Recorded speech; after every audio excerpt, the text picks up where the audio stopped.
Hello friends, ಎಲ್ಲರಿಗೂ ನಮಸ್ಕಾರ. ರೇಖಾ ಅಡುಗೆಗೆ ಸ್ವಾಗತ. ನಾನಿವತ್ತೊಂದು ಸಿಂಪಲ್ ಆಗಿ ಪ್ಲೈನ್ ಬಿರಿಯಾನಿ ಮಾಡೋಣ ಅಂದ್ಕೊಂಡಿದ್ದೀನಿ. ಈ ರೈಸ್ನ ನೀವು ಯಾವುದೇ ರೀತಿ ಗ್ರೇವಿ ಜೊತೆಗೆ ಕುರ್ಮಾ ಜೊತೆಗೆ ಕಾಂಬಿನೇಷನ್ ಸೂಪರ್ ಆಗಿರುತ್ತೆ. ಇದು ಬೆಳಗ್ಗೆ ನಾಷ್ಟು ಕೂಡ ಮಾಡ್ಕೋಬೋದು, ತುಂಬ ಚೆನ್ನಾಗಿರುತ್ತೆ. ಇದು ಮಾಡೋದು ಸುಲಭ. ಇದಕ್ಕೆ ಬೇಕಾಗುವ ಸಾಮಗ್ರಿಗಳು ನೋಡೋಣ. ನೋಡಿ, ಇಲ್ಲಿ ನಾನು ಒಂದು ಅರ್ಧ kg ಆಗೋಷ್ಟು ಸೋನಾ ಮಸೂರಿ ಅಕ್ಕಿ ತೊಗೊಂಡಿದ್ದೀನಿ. ನೀವು ಬೇಕಂದರೆ ಬಾಸುಮತಿ ಅಕ್ಕಿ ಇಲ್ಲ ಬೇರೆ ರೈಸಲ್ಲಿ ಕೂಡ ಮಾಡ್ಕೋಬೋದು. ಒಂದು 2 ಈರುಳ್ಳಿ ಈ ಥರ ಉದ್ದಕ್ಕೆ ಕಟ್ ಮಾಡಿ ಇಟ್ಕೊಂಡಿದ್ದೀನಿ.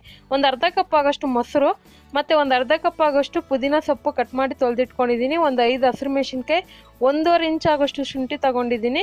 ಮತ್ತು ಒಂದು 7 ಗೋಡಂಬಿ ತೊಗೊಂಡಿದ್ದೀನಿ. ಒಂದು ದೊಡ್ಡ ಗಡ್ಡೆ ಬೆಳ್ಳುಳ್ಳಿ ಸಿಪ್ಪೆ ತೆಗೆದಿಟ್ಕೊಂಡಿದ್ದೀನಿ. ಚಕ್ಕೆ ಈ ಥರದ್ದು ಒಂದು 2 ಪೀಸು, ಮತ್ತು ಏಲಕ್ಕಿ ಒಂದು 4, ಲವಂಗ ಒಂದು 4, ಮರಾಠ ಮೊಗ್ಗು 2, ನಕ್ಷತ್ರದ 2, ಪಲಾವ್ ಎಲೆ 2 ತೊಗೊಂಡಿದ್ದೀನಿ. ಒಂದು ಅರ್ಧ ಕಪ್ ಆಗೋಷ್ಟು ಕೊತ್ತಂಬರಿ, ಅದನ್ನು ಕಟ್ ಮಾಡಿ ವಾಶ್ ಮಾಡಿ ಇಟ್ಕೊಂಡಿದ್ದೀನಿ. ರುಚಿಗೆ ತಕ್ಕಷ್ಟು ಉಪ್ಪು, ತುಪ್ಪ 1 ಟೇಬಲ್ ಸ್ಪೂನು, ಒಗ್ಗರಣೆಗೆ ಆಗೋಷ್ಟು 1 2 ರಿಂದ 3 ಟೇಬಲ್ ಸ್ಪೂನ್ ಎಣ್ಣೆ. ಈಗ ಹೇಗೆ ಮಾಡೋದಂತ ನೋಡೋಣ. ನೋಡಿ, ಮಿಕ್ಸಿ ಜಾರ್ಗೆ ಈ ಗೋಡಂಬಿ, ಬೆಳ್ಳುಳ್ಳಿ, ಶುಂಠಿ ಇದನ್ನೆಲ್ಲ ರುಬ್ಕೋಬೇಕಾಗುತ್ತೆ. ಇದ್ರ ಜೊತೆಗೆ ನಾನು ಹಸಿರು ಮೆಣಸಿನ್ಕಾಯಿ ಹಾಕ್ಕೊತಾ ಇದ್ದೀನಿ. ಖಾರ ಸ್ವಲ್ಪ ಜಾಸ್ತಿ ಬೇಕಂದ್ರೆ ಹಾಕ್ಕೊಳ್ಳಿ. ಇದಕ್ಕೆ ಒಂದೊಂದು ಚೂರು ಕೊತ್ತಂಬರಿ ಪುದೀನ ಹಾಕ್ಕೊಂಡಿದ್ದೀನಿ. ಸೊ ಕಲರ್ ಡಿಫ್ರೆಂಟಾಗಿ ಬರುತ್ತೆ. ಮತ್ತು ಗೋಡಂಬಿ ಹಾಕೋದ್ರಿಂದ ಒಳ್ಳೆ ಡಿಫ್ರೆಂಟ್ ಟೇಸ್ಟ್ ಕೊಡುತ್ತೆ. ಇದಕ್ಕೆ ಒಂದು ಸ್ವಲ್ಪ ನೀರು ಹಾಕ್ಕೊಂಡು ಪೇಸ್ಟ್ ಥರ ರುಬ್ಕೊಳ್ಳೋಣ. ನೋಡಿ, ಇವಾಗ ರುಬ್ಕೊಂಡಿದ್ದೀನಿ. ನೋಡ್ತಾ ಇರ್ಬೋದು. ಮಾಮೂಲಿ ಶುಂಠಿ ಬೆಳ್ಳುಳ್ಳಿ ಪೇಸ್ಟ್ ಯಾವ ಥರ ಇರುತ್ತೆ ಆ ಥರ ರುಬ್ಕೊಳ್ಳಿ.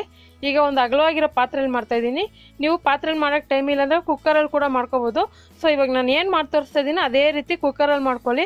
ಸೊ ಕುಕ್ಕರಲ್ಲಿ ಮಾಡೋದಾದರೆ ಒಂದು 2 ವಿಸಿಲ್ ಕೂಗಿಸ್ಕೋಬೇಕಾಗುತ್ತೆ. ಸೇಮ್ ಪಲಾವ್ ಏನಾದ್ರು ಮಾಡ್ತಿರಲ್ಲ ಅದೇ ಥರ ಮಾಡ್ಕೊಳ್ಳಿ. ಇವಾಗ ಇದಕ್ಕೆ ಒಂದು 3 ಟೇಬಲ್ ಸ್ಪೂನ್ ಎಣ್ಣೆ, ತುಪ್ಪ, ಚಕ್ಕೆ, ಲವಂಗ, ಪಲಾವ್ ಎಲೆ ಅದೆಲ್ಲ ಹಾಕ್ಕೊಂಡಿದ್ದೀನಿ. ನಿಮಗೇನು ಈ ಮಸಾಲೆ ಐಟಮ್ ಇದೆಯಲ್ಲ ಇದನ್ನು ನೀವು ಕಡಿಮೆ ಕೂಡ ಹಾಕೊಬೋದು. ಜಸ್ಟ್ ಫ್ಲೇವರ್ಗೋಸ್ಕರ ಹಾಕ್ತಾ ಇರೋದು. ಸ್ವಲ್ಪ ಜಾಸ್ತಿ ಹಾಕಿದ್ರೆ ಕೂಡ ಚೆನ್ನಾಗಿರುತ್ತೆ. ಈಗ ಇದಕ್ಕೆ ಈರುಳ್ಳಿ ಹಾಕ್ಕೊತಾ ಇದ್ದೀನಿ. ಈರುಳ್ಳಿ ಸ್ವಲ್ಪ ಜಾಸ್ತಿನೇ ಹಾಕ್ಕೊಂಡು ಇದನ್ನು 3/4 ಭಾಗದಷ್ಟು ಫ್ರೈ ಮಾಡ್ಕೊಳ್ಳಿ. ಮಿನಿಮಮ್ ಗೋಲ್ಡ್ ಕಲರ್ ಚೇಂಜ್ ಆಗುತ್ತಲ್ಲ ಆ ಟೈಮಿಗೆ ಈ ರುಬ್ಬಿರೋಂಥ ಮಸಾಲೆ ಹಾಕ್ಕೊಳ್ಳೋಣ. ನೋಡ್ತಾ ಇರ್ಬೋದು, ಮಸಾಲೆ ಹಾಕ್ಕೊತಾ ಇದ್ದೀನಿ. ಮಸಾಲೆ ಹಾಕೋವಾಗ ಸ್ಟವ್ ಕಡಿಮೆ ಊರಿನಲ್ಲಿ ಇಟ್ಕೊಳ್ಳಿ, ಯಾಕಂದರೆ ತಲೆ ಹಿಡಿಯೋ ಚಾನ್ಸಸ್ ಇರುತ್ತೆ. ಮತ್ತು ನಿಮಗೆ ತುಪ್ಪ ಇಷ್ಟ ಆಗಿಲ್ಲ ಅಂದರೆ ಪರವಾಗಿಲ್ಲ, ತುಪ್ಪದ ಹಾಕಿದ್ರೆ ಇನ್ನೂ ತುಂಬ ಚೆನ್ನಾಗಿರುತ್ತೆ. ಈ ಮಸಾಲೆನ ಫ್ರೈ ಮಾಡಬೇಕಂದ್ರೆ ಸ್ವಲ್ಪ ಎಣ್ಣೆ ಬಿಡಬೇಕು, ಆ ಥರ ಫ್ರೈ ಮಾಡ್ಕೊಳ್ಳಿ. ಈಗ ಇದಕ್ಕೆ ಕೊತ್ತಂಬರಿ ಮತ್ತು ಪುದೀನ ಕೂಡ ಹಾಕ್ಕೊತಾ ಇದ್ದೀನಿ. ಇದೆಲ್ಲ ಹಾಕ್ಕೊಂಡು ಚೆನ್ನಾಗಿ ಮಿಕ್ಸ್ ಮಾಡ್ಕೊಳ್ಳೋಣ. ನೋಡಿ, ಕಡಿಮೆ ಉರಿ ಇಟ್ಕೊಂಡು ನಿಧಾನಕ್ಕೆ ಮಾಡ್ಕೊಳ್ಳಿ. ತುಂಬ ಪಲಾವ್ ಐಟಮು ಮತ್ತು ನಾಷ್ಟಾ ಐಟಮ್ ಎಲ್ಲ ಕೇಳ್ತಾ ಇದ್ದೀರಾ, ಮಾಡ್ತೀನಿ. ತುಂಬಾ ಅಪ್ಲೋಡ್ ಮಾಡಿದ್ದೀನಿ. ಹೊಸ್ದಾಗಿ ನೋಡೋರಿಗಂತೂ ತುಂಬ ಈಸಿಯಾದ ರೆಸಿಪಿ ಇದು, ತುಂಬ ಚೆನ್ನಾಗಿರುತ್ತೆ. ಸೊ ಬ್ಯಾಚುಲರ್ ಕೂಡ ಮಾಡ್ಕೋಬೋದು. ಮತ್ತು ಇದಕ್ಕೆ ಒಂದು ಮಿಕ್ಸಿ ಜಾರಿಗೆ ಒಂದು ಸ್ವಲ್ಪ ನೀರು ಹಾಕ್ಕೊಂಡು ಅದನ್ನು ಹಾಕ್ಕೊತಾ ಇದ್ದೀನಿ. ಒಂದು ಅರ್ಧ ಕಪ್ ಆಗೋಷ್ಟು ಮೊಸರು ಹಾಕ್ತಾಯಿದ್ದೀನಿ. ಮೊಸರು ಇಷ್ಟಪಡಲ್ಲ ಅಂದರೆ ಸ್ಕಿಪ್ ಮಾಡ್ಕೋಬೋದು, ಹಾಕಿದ್ರೆ ಒಳ್ಳೆ ಟೇಸ್ಟ್ ಇರುತ್ತೆ. ಮತ್ತು ನೀವು ಇದಕ್ಕೆ ಚಕ್ಕೆ, ಲವಂಗ, ಪಲಾವ್ ಎಲೆ ಹಾಕೋ ಬದಲು ಗರಂ ಮಸಾಲ ಪುಡಿ ಕೂಡ ಹಾಕೋಬೋದು, ಅದು ಚೆನ್ನಾಗಿರುತ್ತೆ. ನೋಡಿ, ಈ ಲೋಟದಲ್ಲಿ ನಾನು 2 ಲೋಟ ಆಗೋಷ್ಟು ಅಕ್ಕಿ ತೊಗೊಂಡಿದ್ದೆ. ಸುಮಾರು ಅರ್ಧ kg ಆಗುತ್ತೆ ಆ ಲೋಟದಲ್ಲಿ. ಇವಾಗ ನಾನು ಇದಕ್ಕೆ 3.25 ಲೋಟ ಆಗೋಷ್ಟು ನೀರು ಹಾಕ್ಕೊತಾ ಇದ್ದೀನಿ. ನೀವೇನಾದರೂ ಬಾಸುಮತಿ ಅಕ್ಕಿಯಲ್ಲಿ ಮಾಡೋದಾದರೆ 3 ಲೋಟ ಹಾಕ್ಕೊಳ್ಳಿ.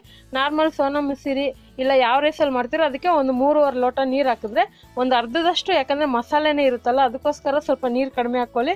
ಮತ್ತು ಕೆಲವೊಂದು ಅಕ್ಕಿ ನೆನೆಸ್ಬೇಕಾಗುತ್ತೆ. ನಾನು ತಗೊಂಡಿರೋದು ಬುಲೆಟ್ ರೈಸ್ ಅಂತ, ತುಂಬ ಚೆನ್ನಾಗಿರುತ್ತೆ. ರೈಸ್ ಉದ್ರುದ್ರಾಗ ಚೆನ್ನಾಗಿ ಬರುತ್ತೆ. ಫಂಕ್ಷನ್ಗಳಲ್ಲಿ ಯೂಸ್ ಮಾಡ್ತಾರೋ ಥರ ರೈಸು ತುಂಬ ಚೆನ್ನಾಗಿರುತ್ತೆ. ಅದನ್ನ ಹಾಗೆ ತೊಳೆದಾಕಿದ್ರೆ ಸಾಕು. ಈಗ ನೀರು ಕುದಿಯೋಕ್ಕೆ ಬಿಟ್ಟಿದೆ, ಚೆನ್ನಾಗಿ ಕುದೀತಾ ಇದೆ. ಮಿನಿಮಮ್ ಒಂದು 10 ನಿಮಿಷ ಆಗುತ್ತೆ ಕುದಿಯೋದಕ್ಕೆ. ಈಗ ಅಕ್ಕಿ ಕೂಡ ತೊಳೆದು ಹಾಕ್ಕೊತಾ ಇದ್ದೀನಿ. ನೀವು ನೆನೆ ಅಕ್ಕಿ ಕೂಡ ಮಾಡ್ಕೋಬೋದು ಅಕ್ಕಿನ. ಇವಾಗ ನಾನು ಇದನ್ನು ಹಾಗೆ ತೊಳೆದು ಹಾಕ್ಕೊತಾ ಇದ್ದೀನಿ. ಹಾಕ್ಕೊಂಡು ಇದನ್ನು ಚೆನ್ನಾಗಿ ಮಿಕ್ಸ್ ಮಾಡ್ಕೊಳ್ಳೋಣ. ನಿಮ್ಗೇನಾದರೂ ಖಾರ ಕಡಿಮೆ ಆದರೆ ಇನ್ನೊಂದು 2 ಹಸಿರು ಮೆಣಸಿನ್ಕಾಯಿ ಕಟ್ ಮಾಡಿ ಕೂಡ ಹಾಕೋಬೋದು. ಸೊ ಕಲರ್ ಏನಾದರೂ ಬೇಕಂದರೆ ಖಾರದ ಪುಡಿ ಕೂಡ ಹಾಕೋಬೋದು, ಫುಡ್ ಕಲರ್ ಕೂಡ ಯೂಸ್ ಮಾಡ್ಬೋದು. ಈಗ ಒಂದು 5 ನಿಮಿಷ ಕುದಿಯೋಕ್ಕೆ ಬಿಡೋಣ. ಸೊ ನೋಡ್ತಾ ಇರ್ಬೋದು, 5 ನಿಮಿಷ ಕುದ್ದಿದೆ. ಮತ್ತು ಅಕ್ಕಿ ಕೂಡ 3/4% ಅಂದರೆ ಒಂದು 50% ಬೆಂದಿದೆ. ನೀರು ಕೂಡ ಸುಂಡೋಗಿದೆ.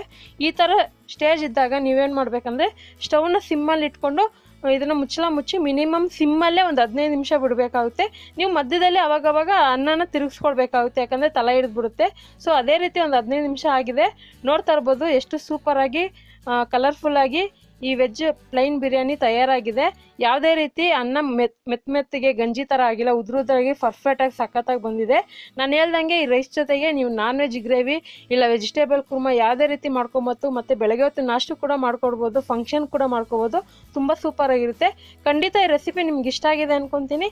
ಇಷ್ಟ ಆಗಿದೆ, ನೀವು ಕೂಡ ಇವತ್ತೇ ಇಲ್ಲ ಯಾವಾಗಾದರೂ ಟ್ರೈ ಮಾಡಿ ಹೇಗಿದೆ ಅಂತ ನಿಮ್ಮ ಅನಿಸಿಕೆನ ದಯವಿಟ್ಟು ಮರೆಯದೆ ಕಮೆಂಟ್ ಮಾಡಿ. ಮತ್ತಷ್ಟು ಈಸಿ ರೆಸಿಪಿಗೋಸ್ಕರ ರೇಖಾ ಅಡುಗೆ ಚಾನಲ್ನ ಸಬ್ಸ್ಕ್ರೈಬ್ ಮಾಡಿ, ಶೇರ್ ಮಾಡಿ, ಲೈಕ್ ಮಾಡಿ. ಈ ವಿಡಿಯೋ ನೋಡಿದ್ದಕ್ಕಾಗಿ ಎಲ್ಲರಿಗೂ ಧನ್ಯವಾದಗಳು.